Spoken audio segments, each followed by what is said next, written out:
Hello everyone, welcome back to the channel. और इस video में आज हम एक्सप्लेन करने वाले हैं पिछले वार के चौथे एपिसोड को। लेकिन वीडियो शुरू करने से पहले मैं आपसे रिक्वेस्ट करूंगा कि अगर आप मेरे चैनल पे नए हैं तो मेरे चैनल को लाइक, शेयर और सब्सक्राइब करना ना भूलें। तो आइए शुरू करते हैं ये वीडियो। पिछले वार के चौथे एपिसोड की शुरुआत में हम देखते हैं कि पिछले वार का मैनेजर यानी कि सिसम का मैनेजर उसकी मुलाकात उसके बड़े भाई से करवाता है। और आगे पोपी उसके बड़े भाई को ग्रीट करता है, लेकिन तभी उसका बड़ा भाई उसे कहता है कि तुम पो है ना। लेकिन तभी ससम का मैनेजर उससे कहता है कि तुम्हें डरने की कोई ज़रूरत नहीं है पो, तुम्हारे और मिस्टर ससम के रिश्ते के बारे में इसके बड़े भाई जानते हैं। और जानने के बाद पो को भी शौक लगता है, लेकिन तभी उसका भाई भी उसकी तरफ देख कर हंस रहा था। लेकिन तभी पिछले बार एंटर करता है तो वह उसके बड़े भाई के साथ बैठते हुए उससे कहता है कि मेरा कोई गेस्ट नहीं है, बल्कि तुम जानते हो इसके बारे में। लेकिन तभी आगे ससम उसके आए हुए खाने की तारीफ करने लगता है। लेकिन तभी वो उसके बड़े भाई को भी रिक्वेस्ट करता है कि वो भी पो का बनाया हुआ खाना टेस्ट कर ले, देख ले। और आगे पो भी उसका बनाया हुआ खाना उसके बड़े भाई को सर्व कर देता है। और उसे खाने के बाद उसके बड़े भाई को भी उसका बनाया हुआ खाना अच्छा लगता है। और पिछला बार भी उसके बड़े भाई से कहता है कि वह बिल्कुल वैसा है जैसा हमने न्यूयॉर्क में खाया था। लेकिन तभी ससम का भाई उसे उसकी वेडिंग इन्विटेशन कार्ड दे देता है और वो पो को भी इन्वाइट करता है उसकी वेडिंग के लिए। और आगे पो भी पिछले बार को उसके बड़े भाई के साथ बातचीत करते हुए देखता है और उससे काफ़ी ज़्यादा खुशी होती है उससे खुश देखकर। लेकिन तभी रेडियो पर हमें फिर से पिच के बारे में बताया जा रहा था कि पिच बहुत ही ज़्यादा सेंसिटिव फल भी है, वेदर चेंज के कारण वो खराब भी हो सकता है। और आगे ससम भी पो की हेल्प करता है डिशेस को अंदर लेके जाने में। और ये देखने के बाद उसका बड़ा भाई भी चौंक जाता है। लेकिन तभी उसका मैनेजर भी वहाँ पर आ जाता है और उसका बड़ा भाई फिर से कहता है कि आखिर पो के बारे में ऐसा है क्या, मेरे भाई को मैंने ऐसा कभी नहीं देखा। उसका मैनेजर भी उसके बड़े भाई से कहता है कि लगता है कि सर को अपना प्यार मिल गया है फाइनली। लेकिन तभी उसके बड़े भाई को भी उसकी चिंता होने लगती है क्योंकि उसके पेरेंट्स ने उसके साथ कांटेक्ट किया था। और आगे हम देखते हैं कि वो पिछले वर्ष की पार्टी में आया हुआ था, लेकिन तभी वो इस बात से काफ़ी ज़्यादा नाराज़ था कि पिछले वर्ष से इग्नोर कर रहा था। लेकिन तभी वहाँ पर एक लड़का आकर उसके साथ ड्रिंक करता है। लेकिन तभी वो लड़का और भी ज़्यादा पो के साथ बातचीत करने लगता है और पिछले वर्ष की भी उन दोनों के ऊपर नज़र थी। लेकिन तभी लड़का उसकी बातें सुनने के बाद एक्साइटेड हो जाता है और पो को किस करने के लिए आगे बढ़ता है। लेकिन तभी पिछले वर्ष से धक्का मार देता है और उसे कहता है कि वो मेरा है, आखिर तुम उसके साथ क्या करने की कोशिश कर रहे हो। और आगे ससुम उसे कहता है कि अपनी शर्ट पहनो। लेकिन तभी उसके बेहद देखकर पो को भी बिल्कुल भी अच्छा नहीं लगा और वो उसे कहता है कि आखिर तुम ऐसा क्यों बिहेव कर रहे हो, इतना ज़्यादा प्रोटेक्टिव होने की ज़रूरत क्या है। लेकिन तभी आगे पो से कहने लगता है कि आखिर तुम्हारी प्रॉब्लम क्या है, वैसे भी तुम मेरी क्लिप सबको दिखा रहे हो, मेरा सब कुछ सभी देख चुके हैं, तुम्हें मेरी फिक्र करने की कोई भी ज़रूरत नहीं है।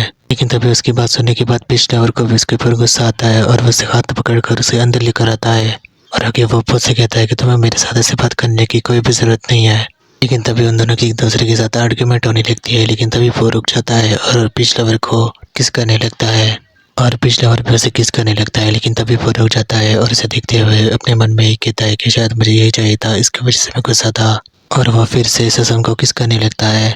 और आगे हम देखते हैं कि पिछले ओवर को किस करते करते नशे में पो वैसे ही बेहोश हो जाता है और पिछले ओवर भी उसे उठाकर अंदर लेकर आता है। और आगे हम देखते हैं कि पो रिकॉर्डिंग में अपने आप से ही कह रहा था कि शायद मैं ससम से प्यार नहीं करता, लेकिन मुझे उसके लिए डिजायर है।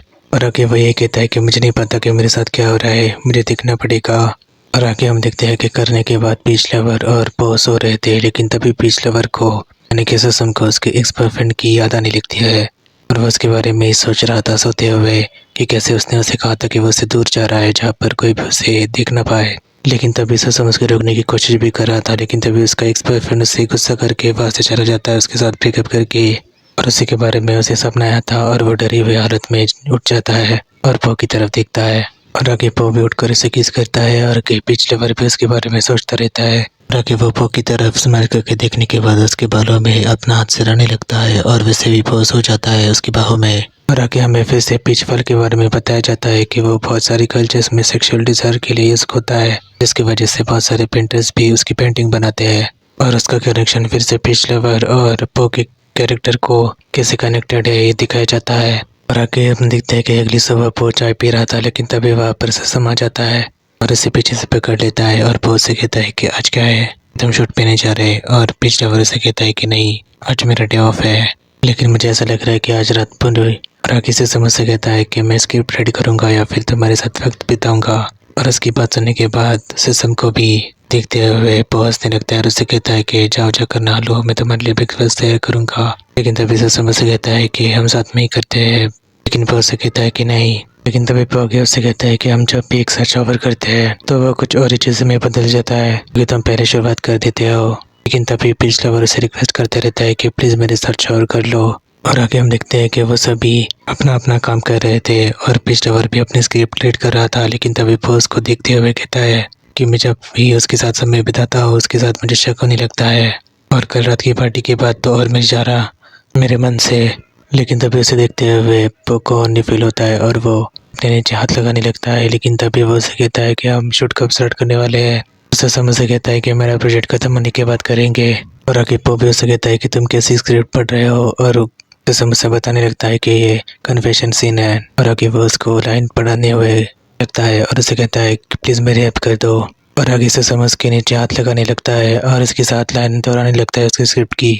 और आगे हम देखते हैं कि सुसम उसके पैंट के अंदर हाथ डालकर उसका हिलाने लगता है और वैसे ही उसके साथ रियाज करने लगता है उसकी लाइंस। जिसके बाद वो भी आवाज़ें निकालने लगता है जिससे उसका भी मूड बन जाता है और उसे किस करने लगता है। लेकिन तभी जब वो एक दूसरे को किस कर रहे थे तभी उसका बेस्ट फ्रेंड उसे बुलाने लगता है और वो भी चौंक जाता है और वो ससम का हाथ पकड़कर उसे अंदर छुपाने लगता है। और आगे उसका दोस्त भी ससम को उसके कमरे में देख लेता है। लेकिन तभी वो दोनों ही उसे उन दोनों के रिश्ते के बारे में कुछ भी नहीं बताते और उसे बताते हैं कि वो बस एक प्रोजेक्ट के ऊपर काम कर रहे हैं एक साथ। लेकिन आगे उसका दोस्त भी उन दोनों के रिश्ते के बारे में पकड़ लेता है और आगे वो से कहता है कि उसे ससम के साथ बात करनी है और आगे ससम भी मान जाता है उसके साथ बातचीत करने के लिए। और आगे पो इस बात से काफ़ी ज़्यादा गुस्सा होता है कि ससम भी उसे बताने से मना कर देता है कि उसने उसके साथ क्या बातचीत की। लेकिन तभी उसका दोस्त उसे कहता है कि मैं यहाँ पर तुम्हें कुछ बताने के लिए आया हूँ तुम्हारे डैड के बारे में। और आगे वो उसे बताने लगता है कि उसके डैड कैंसर की बीमारी है और वो काफ़ी ज़्यादा सिक है। लेकिन तभी वो उसके दोस्त को रोकते हुए उससे कहता है कि मुझे कुछ नहीं सुना इसके बारे में। और आगे हम देखते हैं कि ससम भी उसकी बातें सुन रहा था और वो इमोशनल भी हो गया था। और आगे हम देखते हैं कि उसके डैड के बारे में बातचीत सुनने के बाद वो भी बहुत ही ज़्यादा इमोशनल होकर बैठा हुआ था। लेकिन तभी वहाँ पर ससम आ जाता है और उसे कंफर्ट करने की कोशिश करता है। और आगे हम देखते हैं कि वो का बेस्ट फ्रेंड भी उसके बॉयफ्रेंड के साथ इंटीमेट हो जाता है।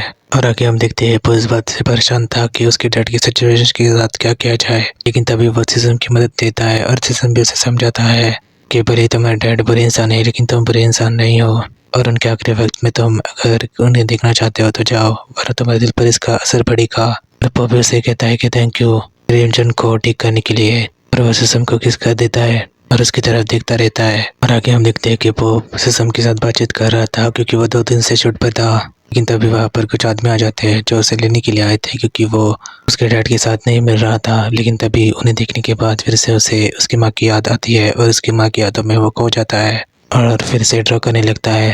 और आगे हम देखते हैं कि वो उसके पिताजी से मिलने के लिए बाहर आता है और उसके आदमी से कहता है कि ठीक है लेकिन मैं खुद ही ड्राइव करूँगा। और उसके पिताजी के आदमी इसके लिए मान जाते हैं। और आगे वो उसके बारे में ससम को भी मैसेज करके बताता है कि वो उसे डैड से मिलने के लिए जा रहा है। और ससम भी उसे कहता है कि जैसे जाना और जल्दी लौटना। और ससम का मैसेज पढ़ने के बाद वो को भी अच्छा लगता है और तभी पिछला वर्ग का 4था एपिसोड वहीं पर ख़त्म हो जाता है।